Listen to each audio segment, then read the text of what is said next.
If you remember doing science projects in school, I'm sure some things come to mind immediately. Tiny volcanoes that erupt, solar systems made out of household objects, or dropping Mentos in Diet Coke to make tiny explosive-like reactions. But what about those other science projects? You know, the ones that involved writing a hypothesis? These are always my favorite part of the scientific process, because the hypothesis is the part of the scientific process where variables are introduced, which is exactly what we're going to talk about today. Just like in science class, when we prepare coffee, we're actually playing with variables. And one grandmother of mine has this very specific way of making coffee, and it's where she fills her coffee pot all the way up with water and then puts just a few scoops of coffee in. And without even realizing it, my grandmother has tweaked the variable of a coffee to water ratio. A ratio is a large factor in how much coffee flavor will be brought out in brewing. And while the industry standard sits in the 1 to 15 to 1 to 17 range, my grandmother's method likely sits in the 1 to 20 to 1.22 range. When viewing these numbers on paper, it almost seems insignificant. Yet, upon remembering that coffee is upwards of 99% water when brewed, these small numerical differences make a huge difference and a huge factor in taste. Every aspect of brewing involves messing with some sort of variable, and for the sake of being concise, we're just going to talk about a few of those today. The ones that we'll be talking about will be grind size, time, weight, and water. Some honorable mentions are agitation and inspection, particle density, and the pattern of the brew bed. And I mention these few things just to get a brief insight on how detailed variables can get. Grind. Speaking as if we are using coffee that is whole bean and fresh instead of pre-ground for the sake of freshness, grind size is a very important variable because it's connected to time. This is logical for us to think of because a coarse grind will cause water to travel through the coffee quickly versus a fine grind will cause water to travel through the coffee much slower. But why is this important? It's because it has a direct relationship with extraction. I know this is the first time that I've mentioned this today, so let's quickly explain what extraction means. Per my own definition, extraction is the percentage of good and bad flavor that was a result of how the coffee was brewed. And when calculated fully, it's considered extraction yield. But the main thing that you need to know here when thinking of extraction is simply how much coffee and coffee flavor did I bring out while I was brewing my coffee. Now, back to grind. Grind and time are two variables that are tweaked when preparing espresso. And one reason for this is that no matter what machine you're working on, using those two variables, you can always be sure to have direct control over. Whereas doing things like changing the bars of pressure, the water temperature, etc. on the machine are much more difficult, and some machines don't have it as user-friendly. Most people don't have full espresso setups at home though, so let's focus on utilizing this in our own home. And first is the type of grinder that we're using. A Burr Grinder is the most important, I think. When we're thinking of grinders, a lot of us think of the coffee grinder that's likely under our kitchen counter right now, and that's the grinder that is just two blades that sit directly up like this.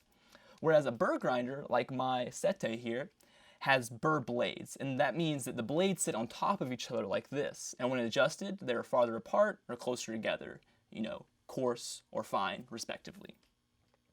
But the thing about this is that precision is key here when it comes to your grinder. The more precise of a grind that you can achieve through your grinder, the more consistent results you can get in the flavor that you're bringing out and the quality of your coffee brewing. Time. Time, just like grind, has a huge impact on extraction. And while some consider this a crucial element in espresso brewing, I find it to be just as important in other methods. time is a tricky variable because it is embedded with other things. Grind size impacts time, and as does how fast you pour your water, the temperature of your brewing water, and how the coffee was processed, etc. So let's use a pour over as an illustration here. Say we're brewing through the Kalita wave here, and we're going to use 20 grams of coffee and 320 grams of water. This is a simple 1:16 coffee ratio. And let's say we want our target in time to be around 3.5 to 4 minutes. And this is exactly what's seen across a lot of recipes. But the trouble here is that time is really a general rule and is based more on the amount of coffee that you are using. Perhaps you use less coffee, well, the time will be less. And if you use more coffee, the time will be greater. Because different coffees, depending on the farm, processing, roast procedure, and freshness, all dictate the things that coffee will need to be brewed at to taste the best. I realize this can get overwhelming and almost discouraging to us, but I would encourage the fact that having a baseline target goal is a good thing, as long as we're careful to avoid limiting the possibilities. So I'm going to go ahead and measure out my coffee here. I use that 20 grams of coffee to 320 grams recipe. Let me use 20 grams here. You can't see my scale, but trust me, it says 20. I'm going to go ahead and drop in my grinder, and we'll grind that in a little while. When speaking of weight, we think ratios, which we've already talked about, dosages, and yields. Thinking back to that ratio example that I used my grandmother's procedure with, my grandmother likes a higher ratio, which to her is because she wants her coffee to be weaker. 1:16 is my personal starting point when I'm brewing a new coffee, unless, say, I'm brewing alongside a friend who's already tried the coffee, or I'm just wanting to experiment. But this is the part that we can get as specific as we wish. We can do 1:16, or we can do decimal numbers like 1:15.3 or 1:17.2, and so on. I will spare you all the decimal numbers, but I think you're catching on.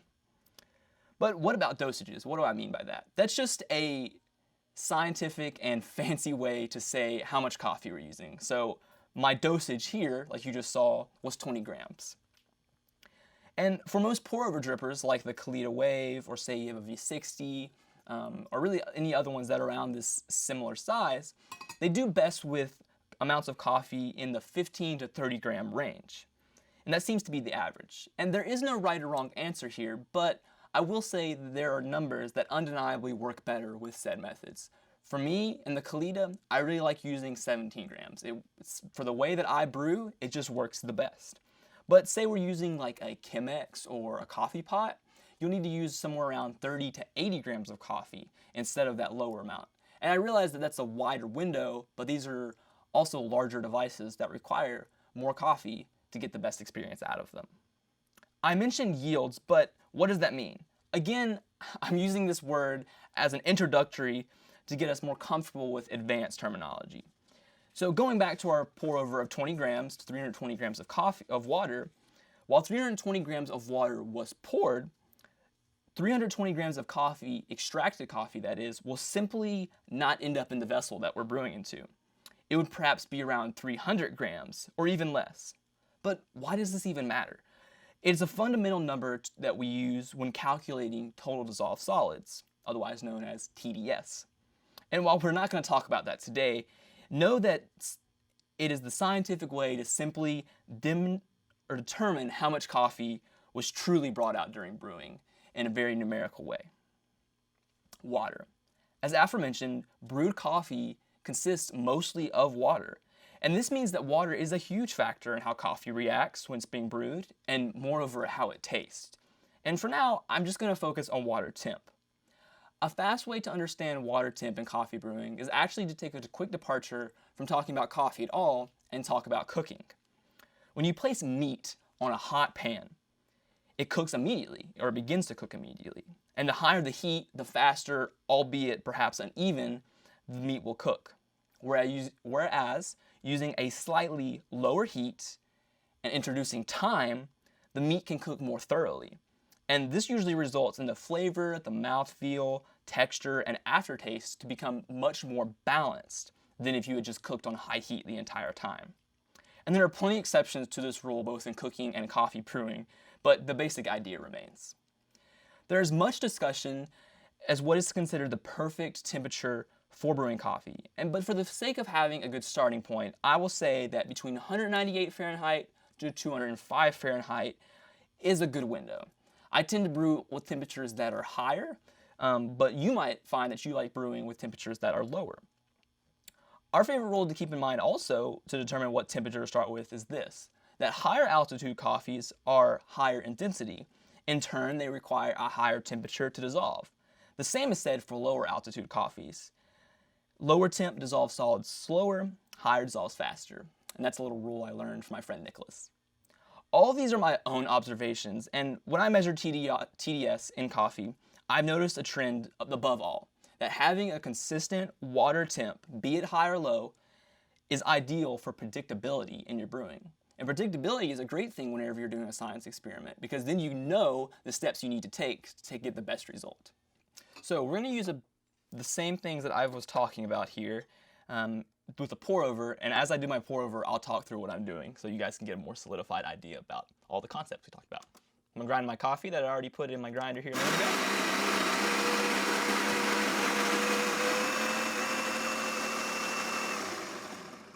Another note about grinders too is that Baratsta is a great at-home brand, and I would recommend anyone buying them refurbished from Baratsta. Their customer support is awesome, and they're really affordable too for how durable they are. So the water that I'm using today is going to be, this is 210 degrees. I had it off the side on my burner there. But I'm going to be transferring it to another kettle to lose a bit of temperature, and because I really like using my baby kettle here. That's really the only reason I'm doing this.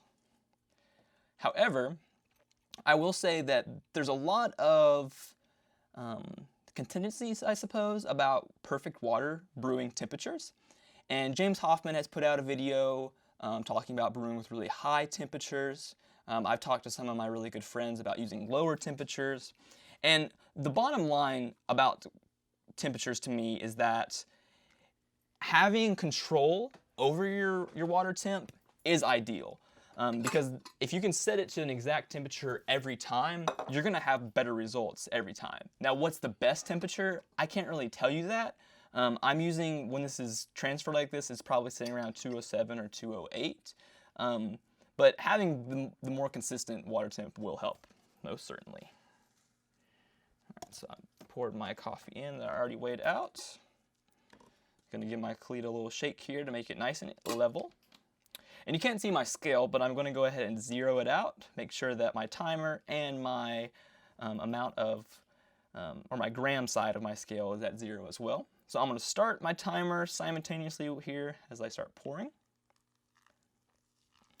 And I mentioned earlier that example of using 20 grams of coffee, 320 grams of water, and ending around 3.5 to 4 minutes. And I mentioned that that's a very general recipe and window. I think a lot of times we can get caught up in sticking to a recipe that we then limit the coffee because we're like, oh, it has to finish at 3.5 minutes, which is not true. Because to you, you might really like it to finish at 2 minutes, which is where I would like it to sit at. But it's different for everyone, and it's certainly something that, just like a science experiment, you have to tweak and play with. So I'm just resuming my pouring here after my bloom was done. Bloom is the initial off-gassing of the coffee once from the CO2 that was trapped in it during roasting. And my goal here is going to be around that 320 mark. And I don't necessarily, when I'm making for myself, worry about hitting that precise goal because I'm not serving it to someone. If I was in a shop, I might be a lot more concerned. But at home, the fun part is that you can really experiment because you're not having to serve it to someone who's just paid for it. You're serving it to yourself. So if you want to stop way before you're supposed to stop, by all means do it and write down your thoughts on how it tastes is what I say. Because that's my favorite part about coffee is that there are these general rules. There are these principles that are fundamental for your coffee brewing and for your understanding, moreover, of how coffee should be brewed. But there are so much room for experimenting and playing with it, which is something that I think makes it really, really interesting. So now I've reached my target goal, and I'm just waiting for my my water to finish here. It's sitting around 2 minutes, so I think that I probably will, based on the amount of water that's in my brew bed here is probably going to end around 3 minutes. But a note here too, while you're at home, if you're making pour over, and I think it can apply to coffee pots as well, if you notice that your water is sitting on the top of your dripper and it's slowing down and it's almost stopping, it's usually better to go ahead and pull that instead of letting it sit there, because what's actually happening is that over extraction is occurring, because that water and that coffee has been sitting with each other for the longest amount of time.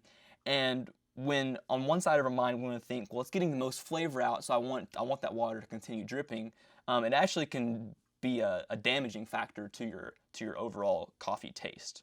So at 2:45, my brew bed looks good. I'm going to go ahead and pull it. And we are finished. And there's your cup of coffee. I finished at 2 minutes and 50 seconds. And enjoy.